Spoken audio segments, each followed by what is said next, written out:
हाँ ma'am start होगी। Okay. So good afternoon, students. Really sorry for the late starting.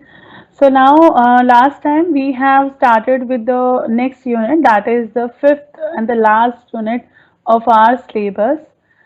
हम लोगों ने एक ग्रुप भी बनाया था और मैंने उसमें आपके जो भी कंसर्न क्वेरीज थी वो भी ली हैं. सो आई होप जो बच्चे हैं उनकी क्वेरीज सॉर्ट आउट हो गई होंगी. जो भी रह गए होंगे वो प्लीज़ उसमें ऐड हो जाइएगा सो दैट अगर आपकी कोई और क्वेरीज होंगी so I try to solve that. So कुछ बच्चों का इशू था कि हम लोगों को डिजिटल सिग्नेचर का कॉन्सेप्ट एक बार और थोड़ा सा बेटर समझा दीजिए because it's a very important subject. So आज मैं एक बार पहले आपका ये डाउट ले रही हूँ बच्चे so that I can make you understand कि what is digital signatures and थोड़ा सा इसमें क्या होता है, कैसे होता है, क्या प्रोसेस रहता है, वो सब भी मैं आपके साथ शेयर कर रही हूँ. So then we'll start with our the previous presentation, that is the regulatory framework. ठीक है. सो थोड़ा सा हम इसको डिस्कस कर लेते हैं. सो फर्स्ट ऑफ ऑल जितने भी इलेक्ट्रॉनिक रिकॉर्ड्स हम लोगों ने बनाए हैं, हम लोगों ने बहुत बार हम अपनी क्लासेस में ये बात कर चुके हैं कि it's very easy to make electronic records. Why we are making all our records in electronic form, e form. आज के टाइम में ये जो ई फॉर्म का कॉन्सेप्ट है या ई कन्वर्जन का कॉन्सेप्ट है, सारे डॉक्यूमेंट्स जितनी भी चीज़ें हैं आजकल इलेक्ट्रॉनिक या ई मोड में क्यों प्रेफर करी जा रही हैं. सो एक बार मैंने बहुत जल्दी से इसका एक एडवांटेजेस की फॉर्म कह सकते हैं आप, मैंने इसको बनाया because they are very easy to make, they are very fast distributing. Because देखिए अगर मुझे किसी को अपना कोई भी एक डॉक्यूमेंट है वो डिस्ट्रीब्यूट करना है सो मैं यहाँ बैठकर भी बड़े इजीली और बहुत ही फास्ट मोड में डिस्ट्रीब्यूट कर सकती हूँ. बट अगर मुझे किसी को ऑफलाइन मोड में डिस्ट्रीब्यूट करना है, पेपर हार्ड कॉपी मोड में डिस्ट्रीब्यूट करना है, सो इट्स वेरी डिफिकल्ट. आप खुद सोचिए बच्चे, आपको एक इनविटेशन भेजना है, suppose you are doing a seminar और समथिंग, आपको एक इनविटेशन भेजना है, आप हार्ड कॉपी के लिए क्या करेंगे, आप उसको बाय पोस्ट, बाय कुरियर इस तरह से भेजेंगे. सो आप को भेजने में टाइम लगेगा, कॉस्ट लगेगा. बट जब हम ई रिकॉर्ड्स की बात करते हैं, ई फॉर्म की बात कर रहे हैं, सो आपको क्या करना है, आपको एक अटैचमेंट करना है, आप मेल के थ्रू भेज सकते हैं. आजकल डिफरेंट टाइप्स ऑफ एप्स हैं जिनके थ्रू आप बहुत इजीली अपने कॉन्टैक्ट्स को अपना कोई भी ई रिकॉर्ड भेज सकते हैं. सो दैट मीन्स कि जो इलेक्ट्रॉनिक रिकॉर्ड्स हैं they are very easy to send, they are very easy to distribute. Now it's very easy to archive them or retrieve them. अगर आप बहुत पुराना रिकॉर्ड को ढूंढना चाहते हैं, आपको देखना पड़ेगा कि मेरा फिजिकल रिकॉर्ड था, मेरी मार्कशीट थी, मेरा डॉक्यूमेंट था, वो कहाँ था, तो आपको बहुत टाइम लगता है. बट अगर मैं बात कर रही हूँ ऑनलाइन की, ई फॉर्म की, ई रिकॉर्ड्स की, तो वो बहुत इजी होता है उनको ढूंढ पाना, उनको स्टोर कर पाना, उनको रिट्राइव करना. सब कुछ आपके आजकल फाइल्स में, मेल्स के और आपके लैपटॉप्स में, आपके सिस्टम्स के अंदर सेव होता है. तो आपको कुछ नहीं करना, आपको कोई कहीं ढूंढने की जरूरत नहीं पड़ती है, बहुत इजीली इनको निकाल सकते हैं. देखिए बच्चे, ये सब मैं एक बार क्यों दोबारा से सब कुछ डिस्कस कर रही हूँ, क्योंकि आपके एग्जाम्स बिल्कुल पास हैं. तो अगर आपको एंड ये स्टार्टिंग की क्लास कुछ बच्चे को इन्फॉर्मेशन नहीं थी या जो भी था वो अगर क्लासेस नहीं ले पाए हैं, सो वो लोग एक थॉरली फटाफट से देख सकते हैं कि हम लोगों का किस तरीके का कंटेंट है सारा हमारा इस सब्जेक्ट में. Now these copies are as good as original, that's very easy. So we can easily modify them, we can easily modify them. That means that अगर आपको इनमें कोई चेंजेस करने हैं, you want to do some addition और you want to erase something, कुछ भी आप करना चाहते हैं, मॉडिफाई करना चाहते हैं, तो आप इजीली कर सकते हैं. वेयरएज अगर आपका एक हार्ड कॉपी, एक पेपर फॉर्म है, तो उसमें आप मॉडिफाई इजीली नहीं कर सकते हैं बिकॉज इरेज करना, अगर आप पेन से लिख चुके हैं तो वो एक बैड इंप्रेशन दिखता है, वो दिखता है कि आपने चेंजेस किए हैं. अगर आप ऑनलाइन में हैं, सॉफ्ट फॉर्म सॉफ्ट कॉपी है, so इजीली आप उसे मॉडिफाई भी कर सकते हैं. And obviously these are very environmental friendly, as we all say that save paper, save trees. So this is the main these are the some advantages of electronic records. Now why the digital signatures, why we are preferring digital signatures, why we are preferring online e-records, etc. Because these digital signatures, they provide authenticity, integrity, non replication to electronic document. जिन बच्चों ने मेरी first class attend करी होगी, they remember मैंने cyber का जब introduction लिया था साइबर क्राइम साइबर लॉ का, सो मैंने आपको बताया था कि मेन इशू जो हम लोगों के, मेन जो प्रॉब्लम्स हम लोगों की रहती हैं वो अथेंटिसिटी, इंटीग्रिटी की रहती हैं, जो कि डिजिटल सिग्नेचर सॉर्ट आउट करता है. बिकॉज डिजिटल सिग्नेचर होगा, so that means your document, your record, your file is totally authenticate and integrate. आप उसको प्रूव कर सकते हैं. And also to use the internet as the safe and secure medium for e-governance and e-commerce. Like e-governance, आप बच्चों को पता होगा एक पूरा यूनिट है हमारा e-governance के ऊपर, जिसमें हमने देखा था that now how the government and various agencies are preferring e-mode as compared to offline mode. आप देखिए आज के टाइम में अगर आप कोई भी गवर्नमेंट की सर्विस अवेल कर रहे हैं, सो वो आपकी मोस्टली ई कंटेंट के थ्रू है. For example, if you want to make Aadhaar card, you want to make licence और समथिंग, सो यहाँ पर हम आजकल ऑनलाइन अप्लाई कर सकते हैं, ऑनलाइन हम इन डॉक्यूमेंट्स को इजीली बनवा सकते हैं.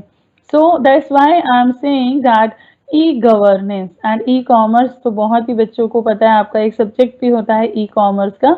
E commerce that means doing all the commercial activities, your business etcetera through the internet. Fine. So that's why if we are doing all these things online, we are using internet for all these e-governance and e-commerce. So digital signatures are very much mandatory. Digital signature हमें चाहिए ही चाहिए बच्चे. कैसे पता लगेगा कि आपका जो डॉक्यूमेंट है वो अथेंटिकेट कैसे करेंगे, आप प्रूव कैसे करेंगे कि ये मैंने लिखा है, ये मेरा है, ये प्रॉपर प्रूफ कैसे होगा. So that's now what is digital signature. कुछ बच्चों को क्लियर नहीं था कि एक्चुअली में मैम ये है क्या और कैसे हम लोग इसको करते हैं. सो इसीलिए मैंने आज की ये एक स्टार्टिंग की प्रेजेंटेशन ली है, because these topics are very important. So digital signature basically electronic signatures हैं that can be used to authenticate the identity of the sender of a message or the signer of a document. Fine. जैसे कि आप बच्चे, आप application लिख रहे हैं या कोई भी अथॉरिटी अगर कोई सर्टिफिकेट इशू कर रही है तो उनके साइन होने जरूरी हैं, so that they can prove कि ये जो डॉक्यूमेंट है, सर्टिफिकेट है, एप्लीकेशन है, वो प्रॉपर अथेंटिकेट है. मतलब वो एक वैल्यू है उसकी, एक प्रॉपर उसका एक कहते हैं ना कि कैसे पता लगेगा अगर आप साइन नहीं कर रहे, नाम नहीं लिख रहे, किसने लिखा है, किसने अथोराइज किया है उसको, तो वो नहीं पता लग सकता.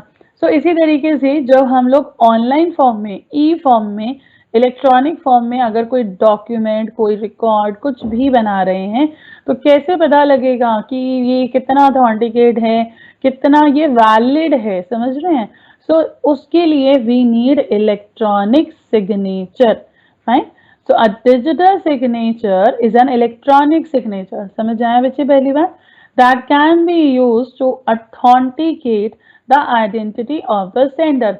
कौन सेंड कर रहा है आपको, कौन है, उसकी क्या आइडेंटिटी है, क्या अथॉरिटी है उसको.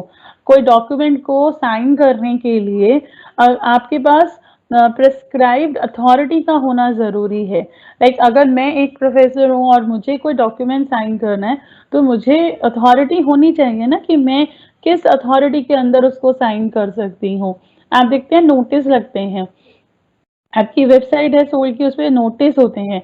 तो जब भी कोई नोटिस या कोई भी इस तरीके का आपको इन्फॉर्मेशन मिलती है तो नीचे साइन होते हैं प्रॉपर अथोराइज पर्सन के. जो भी सोल का अथोराइज पर्सन होंगे, जो भी वहाँ के डायरेक्टर हैं, डिप्टी डायरेक्टर हैं, जो भी हैं वहाँ पे, सो उनके साइन होते हैं. सो तभी पता लगता है कि हाँ ये जो डॉक्यूमेंट है ये प्रॉपर वैलिड डॉक्यूमेंट है, ये कोई फेक नहीं है। तो इसी तरीके से अगर आपको ये पता करना है कि डॉक्यूमेंट फेक है या ये बिल्कुल वैलिड है तो उसके लिए साइन होने चाहिए। अब जब हम इलेक्ट्रॉनिक फॉर्म में डॉक्यूमेंट को देख रहे हैं तो उस पर साइन आप कैसे करेंगे, मैंने लास्ट टाइम भी बहुत बार ये बात समझाई है कि कैसे करेंगे। तो उसके लिए हम लोग यूज करते हैं इलेक्ट्रॉनिक सिग्नेचर्स और जिसे हम कहते हैं डिजिटल सिग्नेचर्स। Fine.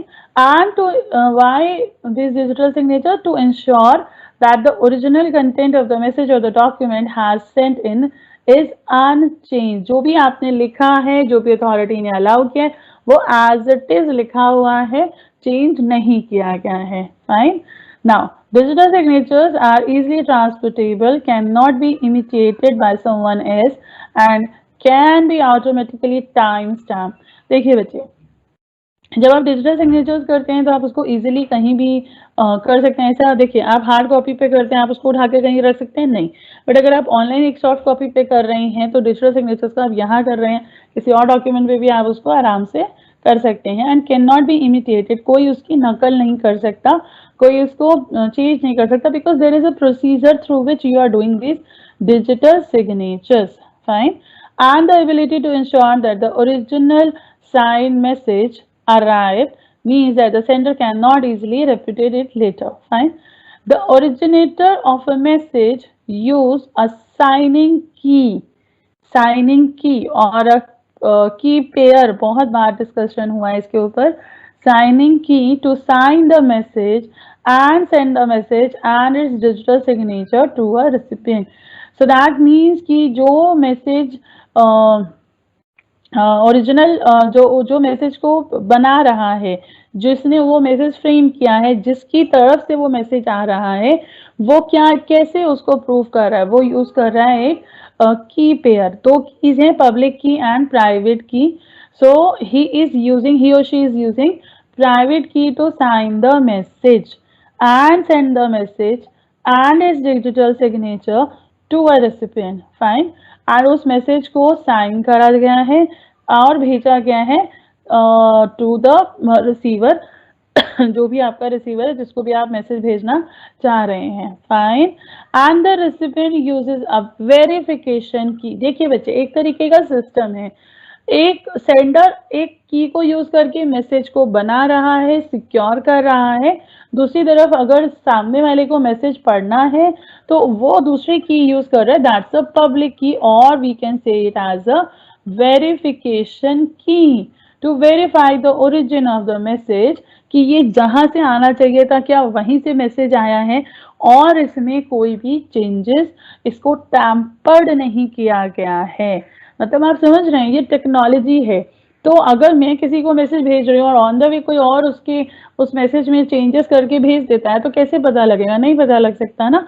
देखिए, सपोज करिए एक लेटर है बच्चे, एक लेटर को एक एनवेलप के अंदर आपने सील किया हुआ है, ठीक है, आप किसी को भेज रहे हैं, अगर वो सील खुली होगी, थोड़ा सा चेंज होगा, कुछ दिखेगा, तो दैट मीन्स किसी ने बीच में एनवेलप को खोलने की कोशिश की है। समझ रहे हैं इस चीज को, तो पता लग जाता है। पर जब आप ऑनलाइन डॉक्यूमेंट को भेज रहे हैं, लाइक एक ईमेल ही भेज रही हूँ मैं, तो ईमेल को जिसको भेजना है उसी को पहुंची है, या बीच में कहीं किसी ने उसको कुछ मॉडिफाई कर दिया है, लैंग्वेज को, कंटेंट को, कुछ भी ऐसा, तो कैसे पता लग रहा है, कैसे कर सकता है, और कैसे आप उसको सिक्योर कर रहे हैं। सो ये जो सारा सिस्टम है, प्राइवेट की, पब्लिक की, ये इसी चीज के लिए है कि जब कोई सेंडर मैसेज भेज रहा है to someone as the receiver, so उस मैसेज को कोई और बीच में जो है टेम्पर ना कर पाए, और पता लगे कि हाँ जहां से मैसेज आना चाहिए था उस वहीं से आया, एंड सेंडर को पता हो कि मुझे जिसको भेजना है, मैंने जिसको भेजा है, उसी को ये मैसेज रिसीव हुआ है। तो ये जो सारा सिस्टम है ये आपका बेसिकली काम करता है for signing, for making, for generating digital signatures. ठीक है बच्चे, this digital signatures employ a type of asymmetric cryptography. I hope आप बच्चों ने सिमेट्रिक, एसिमेट्रिक वर्ड सुना है, क्रिप्टोग्राफी सुना है, इनक्रिप्शन, डिक्रिप्शन इसके पार्ट होते हैं। दो तरीके के पार्ट होते हैं, इनक्रिप्शन, डिक्रिप्शन। सो बेसिकली यहाँ पर ये एक सिस्टम है, ये एक टेक्नोलॉजी है, टेक्निकल टर्म्स हैं, आपको थोड़ा सा इनको ध्यान से समझना होगा। सो ये जो सिस्टम है, ये जो स्कीम है, इसमें 3 एल्गोरिथम है, मैंने पहले भी डिस्कस किया था। फर्स्ट की जनरेशन एल्गोरिथम है दैट सेलेक्ट अ प्राइवेट की uniformly at random from a set of possible private keys. The algorithm output the private key and a corresponding public key. अभी अभी मैंने प्राइवेट की और पब्लिक की का कॉन्सेप्ट आपको समझाया है। देन सेकेंड है signing algorithm that given a message and a private key produces a signature, and then signature verifying algorithm जो आपको वेरीफाई करता है, जो आप साइन कर रहे हैं डॉक्यूमेंट उसको वेरीफाई कर रहा है। So hash value of a message when encrypted, अब भी मैंने यूज किया बच्चे, एक सिस्टम है क्रिप्टोग्राफी, उसके दो पार्ट्स हैं, इनक्रिप्शन क्रिएट करना, डिक्रिप्शन डी कोड करना, समझते हैं। एक कोडिंग करी जाती है, आप बच्चों ने सुना होगा, कोडिंग करते हैं। आपने एक लाइन को, जैसे बहुत छोटे से 2 वर्ड लेती हूँ, आगे थोड़ा मैंने इसको दिखाया भी है, आई अग्री, मैंने इसको लिखना है, मैंने इसकी कोडिंग कर दी कि सामने वाला जो जिसको पता होगा वो ही इसको डिकोड कर पाएगा, जिसको अथॉरिटी होगी, सेकेंड पर्सन कोई और इसको नहीं कर सकता। तो मैंने कोडिंग कर दी, सो वो एक तरीके का हो गया इनक्रिप्शन। एंड जिसको ये रिसीव हुआ है, जिसको अथॉरिटी मिली है, वो इसको डीकोड करेगा, तो वो कहलाएगा डिक्रिप्शन। इनक्रिप्शन, डिक्रिप्शन, ठीक है ना। So hash value of a message when encrypted with the private key of a person is his digital signatures on that e-document. तो इस तरीके से आई होप आपको आज समझ आ रहा होगा बच्चे। तो ये मैंने लॉ की लैंग्वेज को आज यहाँ इस प्रेजेंटेशन में यूज नहीं किया हुआ है। हाउएवर मैं बार बार कह रही हूँ, आप लॉ पढ़ रहे हैं, आपको लॉ के सेक्शन, लॉ की लैंग्वेज को अपने आंसर्स में इनकॉर्पोरेट करना होगा, ठीक है। So digital signatures, each individual generate his own key pair, public key known to everyone and private key known to the owner only. Fine. Private key होती है for making digital signature, public key होती है to verify digital signatures. Now ये आपके कुछ examples हैं, आई की and smart card. आप देख सकते हैं स्मार्ट कार्ड, आप बच्चे सब देखते ही होंगे, स्मार्ट कार्ड में चिप लगा होता है, चिप के अंदर सारी इंफॉर्मेशन आप स्टोर करते हैं, nobody else can use beside the authorized person. Fine. So देखिए ये जो स्मार्ट कार्ड्स हैं, the private key is generated in the crypto module residing in the smart card. मैंने कहा ना चिप लगी हुई है। The key is kept in the memory of the smart card and the key is highly secure as it does not leave the card. And उसी के अंदर आपका सारा मैसेज है, तो ये कार्ड आप यूज कर रहे हैं, ठीक है ना। तो इस तरीके से ये पूरा जो सिस्टम है वो वर्क करता है। तो आपको दिखाई दे रहा होगा बच्चे, ये 2 एग्जांपल्स हैं जहां पर आप देख सकते हैं कि these are the smart cards, right. Now how this key is working, basically this key are very similar to smart card in functionality, as this key is generated inside the token, this key is highly secured, this is highly portable and it depends on the machine also. So it is one of the most common used token as it does not need a special reader and can be connected to the system using a USB port. Fine. Now how you can protect the private key? The private key generated is to be protected and kept secret, and the responsibility of the secrecy of the key lies with the owner. Obviously, जिसके पास ये की है, जो इसका honour है, उसको इसको secure रखना होगा, नहीं तो फिर उसके होने का कोई लॉजिक नहीं रह जाएगा। Because if you don't have the safe private key, then what is the reason why you are signing the documents? because फिर तो सबको इसको यूज कर सकता है, ठीक है। तो ये थोड़ा सा आप कर सकते हैं सेफ इसको। now these are kind of the coding which I told you कि हम इस तरह से कर सकते हैं, आप डिजिटल सिग्नेचर्स को इस तरह से यूज कर सकते हैं, एंड ये कुछ कोडिंग स्टाइल में हो जाता है, एंड देन आप अपने मैसेज को सिक्योर रख सकते हैं। देखिए इसमें मैं आपको दिखाती हूँ, digital signatures are basically the numbers, same length रहेगी, and they are document content dependent होंगे, जो भी कंटेंट लिखा होगा उसके ऊपर ये डिपेंड करेगा, ठीक है। So these are the digital signatures of the same person on the different documents. तो इस तरीके से ये कुछ फंक्शन करता है।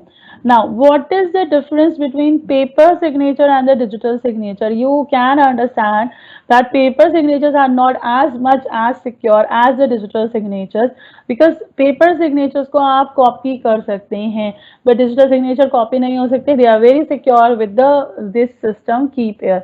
And also the signature dependent signature are independent. जो पेपर सिग्नेचर है बच्चे, they are independent of the document, whereas the electronic जो सिग्नेचर्स हैं they are depend on the content of the document. क्या content, अभी मैंने पीछे दिखाया आपको एग्जांपल्स कि क्या कंटेंट लिखे गए हैं, उसके अकॉर्डिंग आपके डिजिटल सिग्नेचर्स आर चेंजिंग, ठीक है। एंड पेपर डॉक्यूमेंट्स को चेक करने के लिए you need any hand writing expert, and इसमें गलतियां भी हो सकती हैं, मगर इलेक्ट्रॉनिक डिजिटल सिग्नेचर्स के लिए कोई भी कंप्यूटर का यूजर इसको देख सकता है एंड इनमें गलती नहीं होती, because these are technology based. Now last time मैंने जब स्टार्ट किया था बच्चे, तो मैंने कंट्रोलर बताया था। कुछ बच्चों, एक दो बच्चों का डाउट मेरे पास आया था कि मैम कंट्रोलर को एक बार और समझा दीजिए, तो मैंने कोशिश करी है कि मैं सारी चीज़ों को इस में ले पाऊँ, एंड देन फिर मैं अपने लास्ट टाइम की प्रेजेंटेशन के साथ कंटिन्यू करूँ, that is the regulatory framework. So, controller of certifying authority is the root authority that basically certify technology, infrastructure and practice of the certifying authority, which is actually giving license to issue the digital signature certificate. So this is the role of certifying authority. Now the basically जो हमारे यहाँ हैं 7 हैं यहाँ पर controllers, SafeScript, National Informatics Center and all that, MTNL, Trustline, all that. So you can see them, TCS, etc. It's a very famous one. Now, how to get and use digital signatures? You can file first of all an application to this website, which is mentioned in the slide. Go to NIC or CA website, download this DSA request form, and then fill the form, sign the form, and then countersign and verify from the HOD along with his official stamp, and जो भी आपका proof वो demand करते हैं, fees demand करते हैं, वो सब आपको देना होगा, ठीक है। एंड देन जो भी आपका फॉर्म है you have to send to the office, the जो भी आपका रिक्वायर्ड ऑफिस है, and when your case is processed a membership ID and a password is issue, and that's also send your email ID and a digital signature in USB token or a smart card will be issued to you. Fine. So this is the whole process how you can get the digital signatures. ठीक है, I hope आपको ये process अब easily समझ आया होगा, मैं ये शेयर कर लूंगी। सो अगर आपको कोई भी डाउट रहेगा तो आप मुझसे फिर पूछ सकते हैं। And for accessing web services, go to the web portal. These all things are mentioned here now, which is the site that you have to check for getting these kind of issues. Plug in the USB smart card in the computer system while digitally signing in browser window. Your name will be pop up automatically, which you can select. Further, it will ask for the pin that is unique to your card. समझ रहे हैं, जैसे आप लोग बच्चे ATM card नहीं use करते हैं, तो इसी तरीके से आपका डिजिटल कार्ड, स्मार्ट कार्ड जो होता है वो भी यूज होता है। सो अगर आप चाहते हैं कि इस स्मार्ट कार्ड का, आपके आई टोकन का कोई मिस यूज ना करें, सो आप इसे किसी और को ना दें, अपना पिन शेयर ना करें। Document digitally sign carry same legal status as the manually sign as per the IT act. ऐसा नहीं है कि अगर कोई डॉक्यूमेंट डिजिटली साइन हुआ है, ई फॉर्म में साइन हुआ है, तो वो लीगल नहीं है, ऐसा बिल्कुल नहीं है। IT एक्ट के according if any document is digitally signed, then it carry the same legal status as the manual one. So I think आज आपको digital signature, controller और जो इसका पूरा प्रोसेस है, इसके एग्जाम्पल हैं स्मार्ट कार्ड, आई की, आई टोकन, उनसे रिलेटेड जो भी डाउट्स है, आई होप आप बच्चों को आज ये क्लियर होंगे। Last time if you remember we have started with the certifying authorities. That is the unit fifth.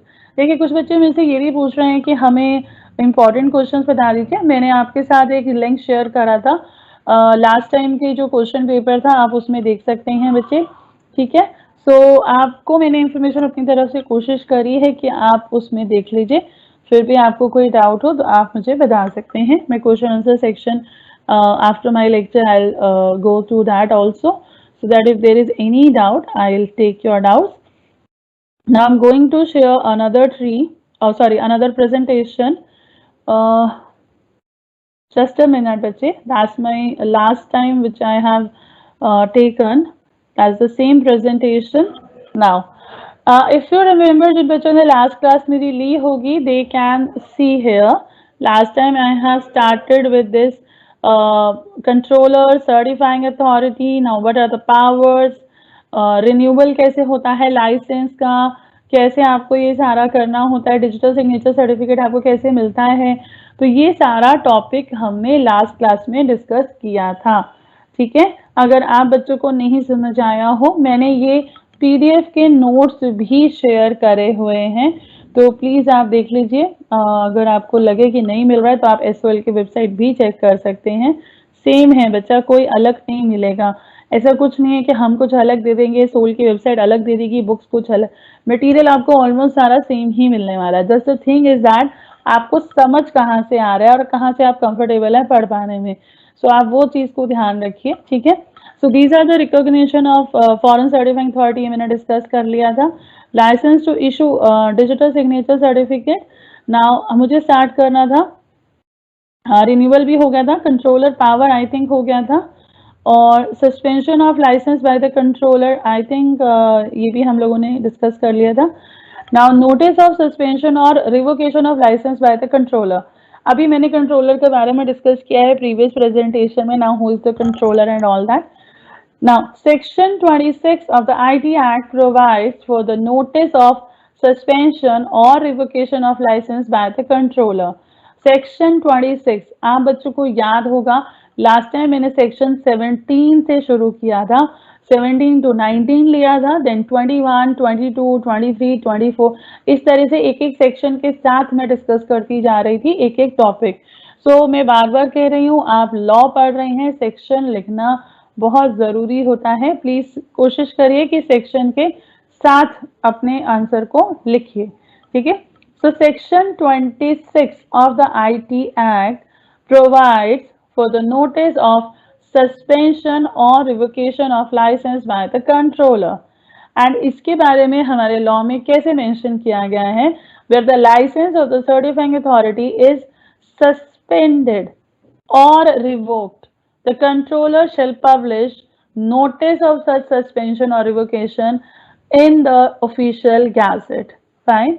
And where one or more repositories are specified, the controller shall publish notice of such suspension as the case. Fine. Now the next is controller powers to delegate.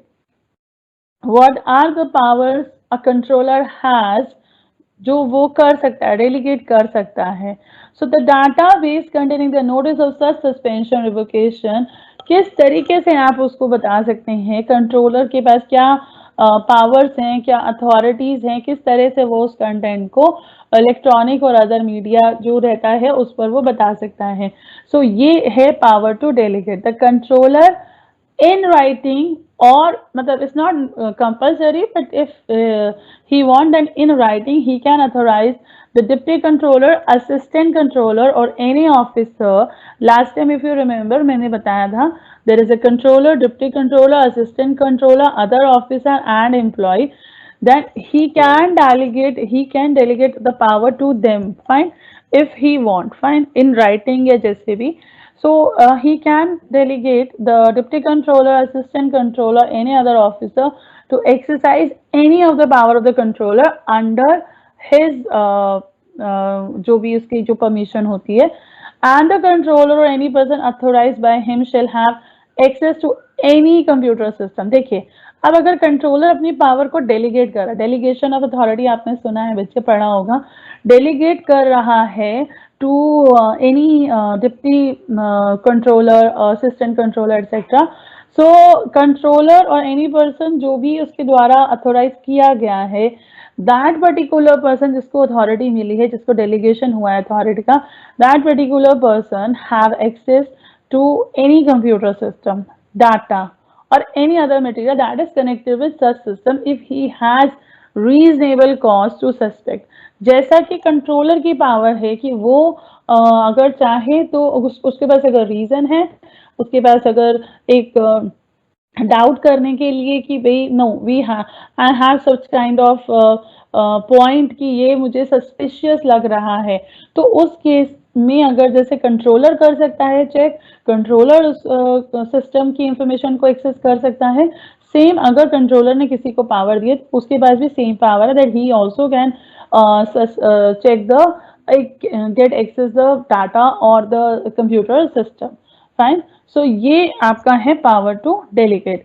Now controller powers to investigate contravention. Section 28. अभी 26 पे बात हो रही थी. Now this is 28. Now section देखिए मैंने last time एक चीज और भी बताई थी कि अगर आपको लग रहा है कि मैम 26 के बाद 27 बोलना भूल गई हैं, ऐसा नहीं होता. हो सकता है कि वो सेक्शन में जो कंटेंट हमने 26 में शुरू किया है वो कॉन्टिन्यूशन होती है, कई बार 26 27 तक है, 28 में फिर नया कॉन्सेप्ट है. अब obviously I can not take one section, I am taking all the major heading which are given in our syllabus to cover. तो मैं कोशिश कर रही हूँ कि मैं हर हेडिंग को लेती जाऊँ और सेक्शन कंसर्न में बताती जा रही हूँ, बट ऐसा नहीं है कि मुझे सेक्शन वाइज पूरा पढ़ाना है.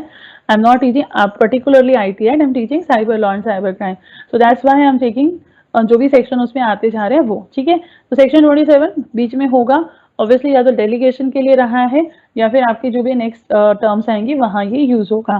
ठीक है, section 28 of the IT act contain the provisions regarding the powers available to controller to investigate contravention.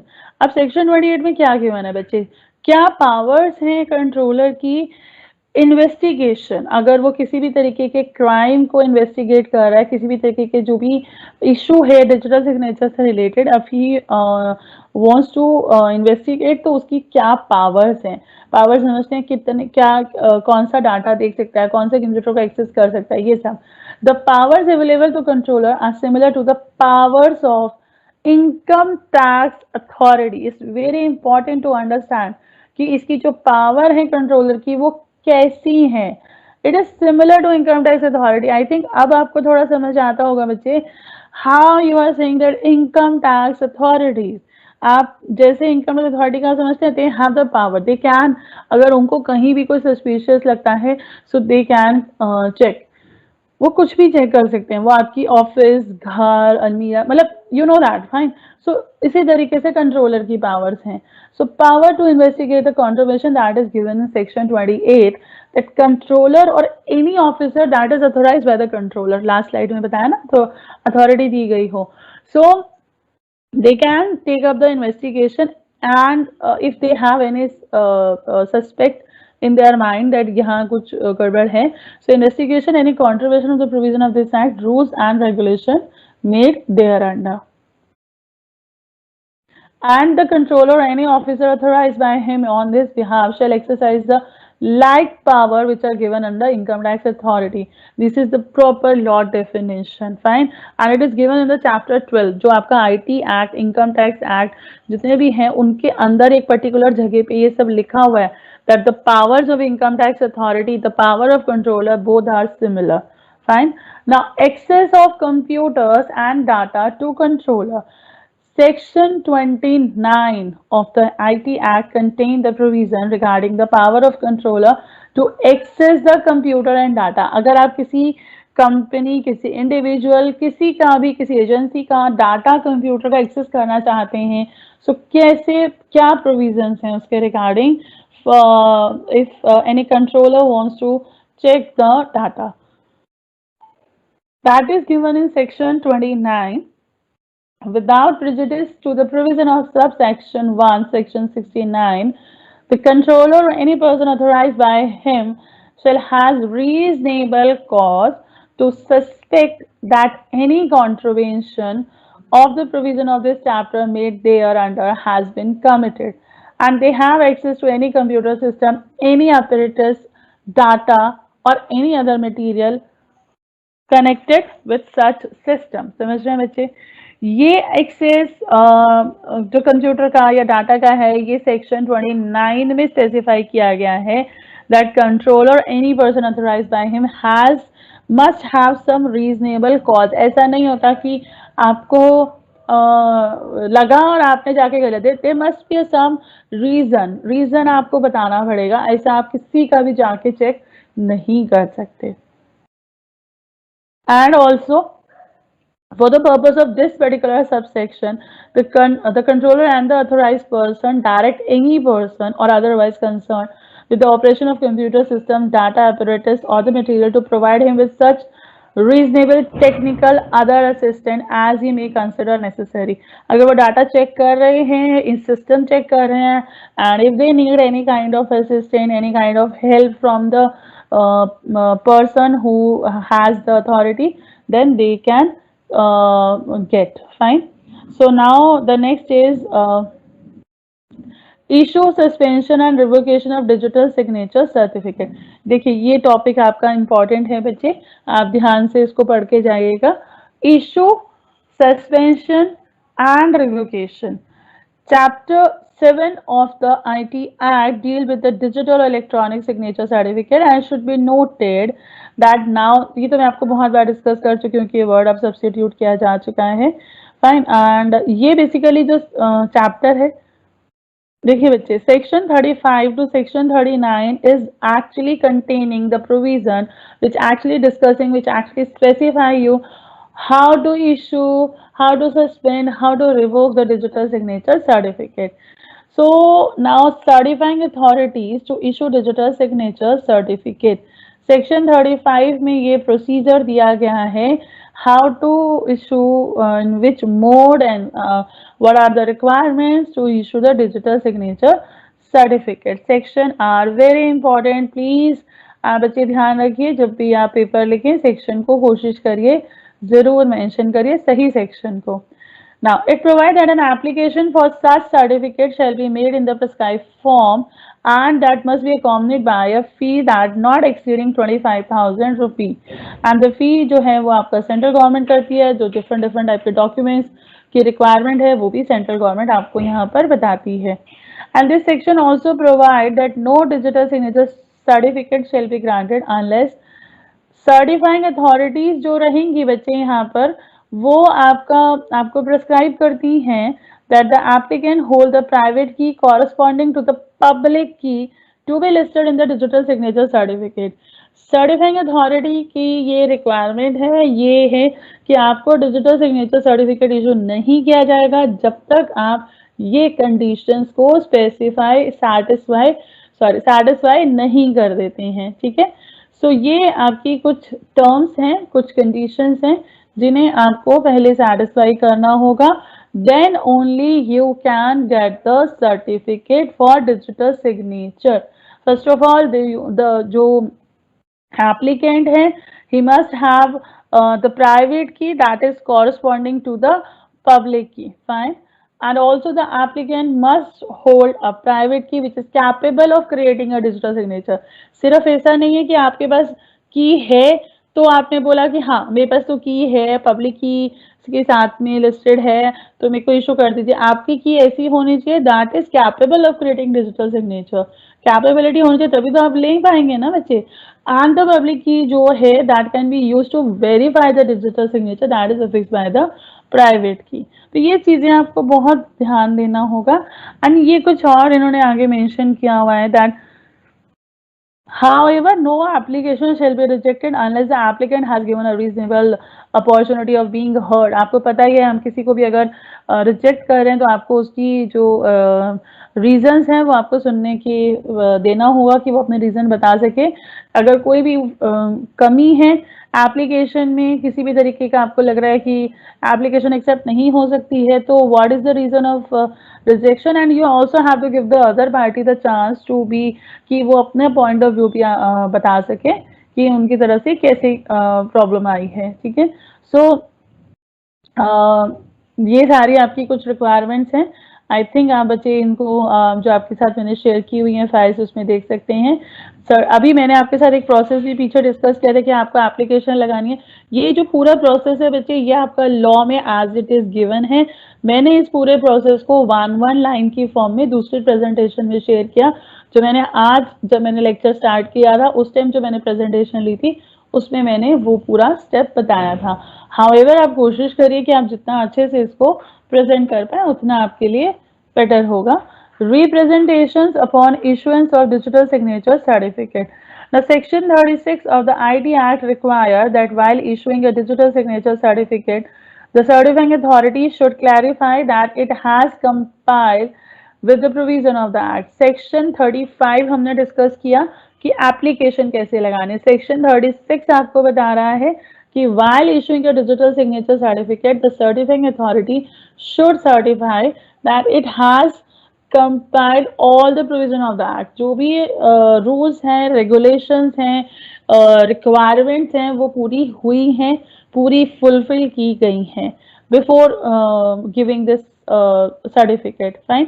And also representation upon issuing digital signature certifying authority while issuing a digital signature certificate shall clarify कि सारे provision fulfil हुए हैं कि नहीं हुए हैं, कैसे आप डिजिटल सिग्नेचर सर्टिफिकेट दे रहे हैं, तो ये सारा जो है आपको पहले सेटिस्फाई करना होगा।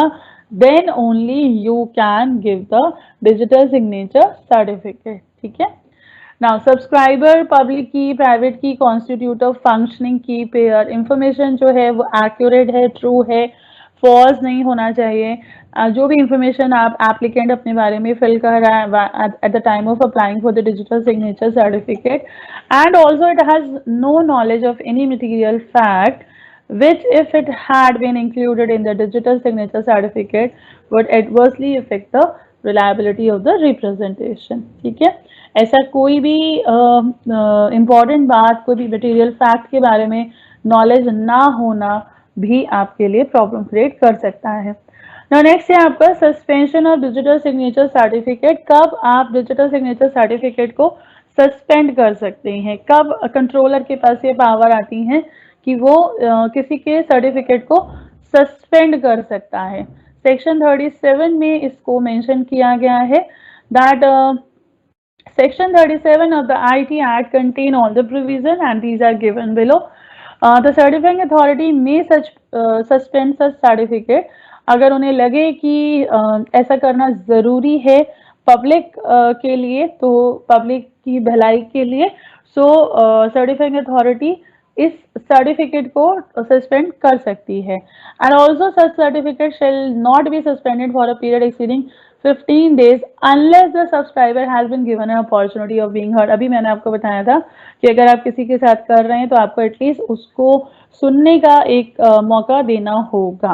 And also as with regards to subsection 2, the certifying authority has issued a digital signature certificate may suspend the certificate on receipt of a request to that effect। अगर कहीं से कोई आपको रिक्वेस्ट मिलती है कि ये जो पर्सन है who is holding this particular certificate is miss using it, तो भी सर्टिफाइंग अथॉरिटी उस सर्टिफिकेट को रिजेक्ट, सस्पेंड कर सकती है। And also the subscriber listed in the digital signature certificate, any person duly authorized to act on behalf of that particular subscriber. And if it is of the opinion that digital signature certificate should not be in the interest of public interest, ठीक है। तो इस तरीके से अगर कोई भी आपके पास रीजन होता है सर्टिफाइंग अथॉरिटीज के पास, तो वो सर्टिफिकेट, डिजिटल सिग्नेचर सर्टिफिकेट को सस्पेंड कर सकते हैं।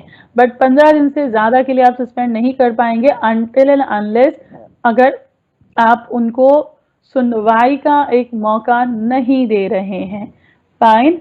सो आई थिंक आपको ये सस्पेंशन का टॉपिक समझ आ रहा होगा बच्चे। Now how to revoke the digital signature certificate. Section 38 has prescribed the condition to revoke the digital signature certificate.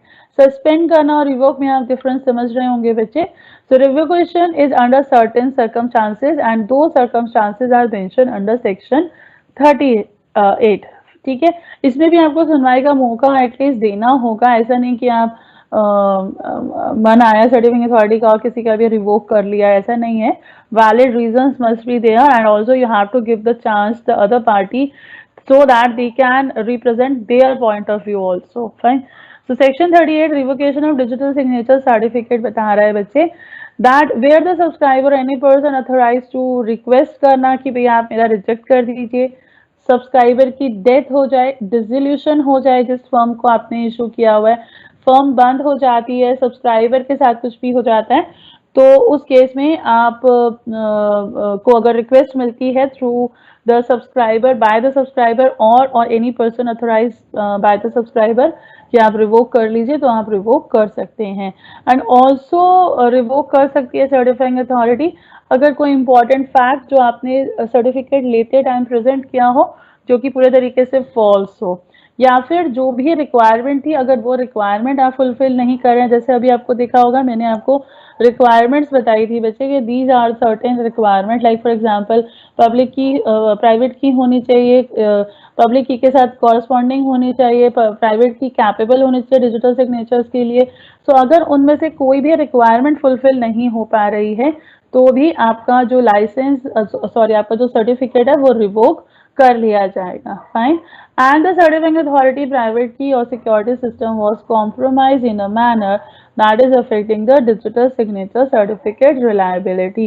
And also the subscriber has been declared insolvent. Death हो जाए, insolvent हो जाए, dissolution हो जाए, बहुत इजी है याद रखने, कोई मटेरियल फैक्ट गलत बताया हो, प्राइवेट की होल्ड ना कर रहा हो, रिक्वायरमेंट जो बेसिकली होती है फॉर गेटिंग द सर्टिफिकेट वो ना पूरी कर पा रहा हो, तो उन केसेस में सर्टिफाइंग अथॉरिटी ऑर्डर कर देते हैं to revoke these certificates digital signature certificate. Fine. Now इसके लिए एक नोटिस दिया जाता है. नोटिस जो होता है सेक्शन 39 में बताया गया that for revocation or suspension the certifying authority has to issue a notice. And notice of suspension or revocation where a digital signature certificate is suspended or revoked under section 37 or 38, the certifying authority shall publish a notice of such suspension or revocation as the case may be in the repository specified in the digital signature certificate for the publication of such notice. अगर इस तरीके का कोई भी revocation हुआ है, suspension हुआ है, तो सर्टिफाइंग अथॉरिटी को ये बताना होगा, ये मेंशन करना होगा, इसके लिए उन्हें एक नोटिस जारी करना होगा so that the person everybody जो भी उनके साथ कंसर्न है उनको ये बात पता लग सके कि अब ये जो सर्टिफिकेट है ये रिवोक हो गया है या सस्पेंड हो गया है. So these are certain requirement as well as ये आपके सेक्शन के साथ साथ भी आप देख सकते हैं बच्चे इनमें से एक क्वेश्चन इस तरीके का बन सकता है कि सस्पेंशन या उसके लिए क्या रिक्वायरमेंट्स है, तो प्लीज आप इसको जरूर गो थ्रू करिएगा. नाउ मैं आपके फटाफट से बच्चे एक बार डाउट्स ले लेती हूँ. आई थिंक अगर आपके और भी कोई डाउट्स हैं तो आप मुझे बता दीजिए, अभी पोस्ट कर दीजिए. बाकी का जो नेक्स्ट टॉपिक है बच्चे that is the next topic है cyber appellate tribunal that is take up in next class. So अगर और भी कोई टॉपिक ऐसा हो जो आपको डाउट हो तो आप मुझे बता दीजिए, मैं आपके नेक्स्ट क्लास में ले लूंगी. क्लास के लिए जो भी हैं सॉरी वो क्लास थोड़ा लेट हो गई थी आज स्टार्ट होने में.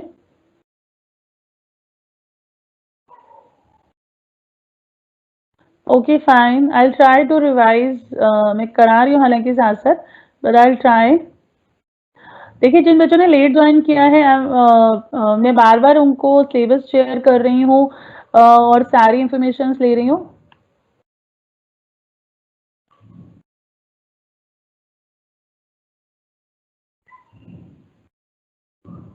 केस स्टडी वाले आ सकते हैं बच्चे.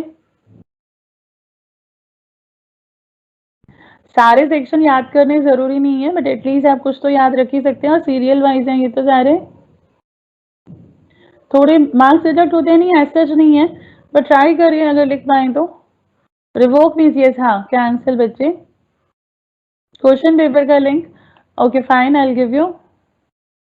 Yes there is a group for cyber crime. I think last class में हम लोगों ने उसका शेयर किया था.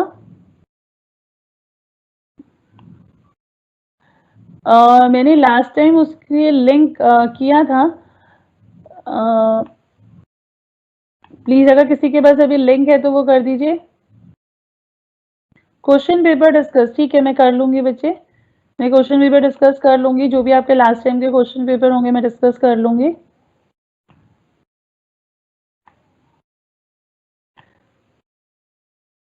आप देखिए बुक आपको नहीं मिल रही है। ओके देखिए इस बार बच्चे आप समझ रहे हैं ऑफलाइन मोड में थोड़ा सा प्रॉब्लम चल रहा है। मैं बात कर लेती हूँ, अगर आपको बुक नहीं मिल रही है तो, अगर ऑनलाइन नोट्स या कुछ भी हो, फॉर द टाइमिंग आप एसओएल की वेबसाइट पे जाके नोट्स को चेक कर सकते हैं। अगर बुक अवेलेबल नहीं है, बुक के लिए मैंने रेफरेंस दी हुई है, book cyber crime cyber law book by doctor U S Pandey. मैंने ग्रुप ज्वाइन किया हुआ है बच्चे साइबर क्राइम लॉ का, और मैं time to time information share कर रही हूँ उसमें। एक ही मैसेज में ट्राई करिए, अपनी क्वेरी को पोस्ट कर रही है बच्चे, बहुत ज़्यादा मैसेजेस में डालिए। ओके नाउ एक हो गया है शेयर, मैं आपके साथ कर रही हूँ।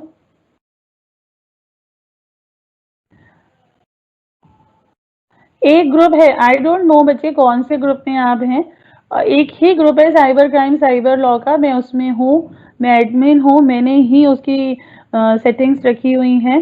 सो मैं उसमें आपको थोड़ी देर के लिए स्टूडेंट्स को अलाउ करती हूँ, so they can send the message, they can ask their queries, कि जो भी क्वेरीज हैं आपको, जो भी रिलेटेड टू योर टॉपिक और सिलेबस और कंटेंट, जो भी रहेगा बच्चे मैं शेयर कर रही हूँ, आप मुझसे उसमें पूछ सकते हैं।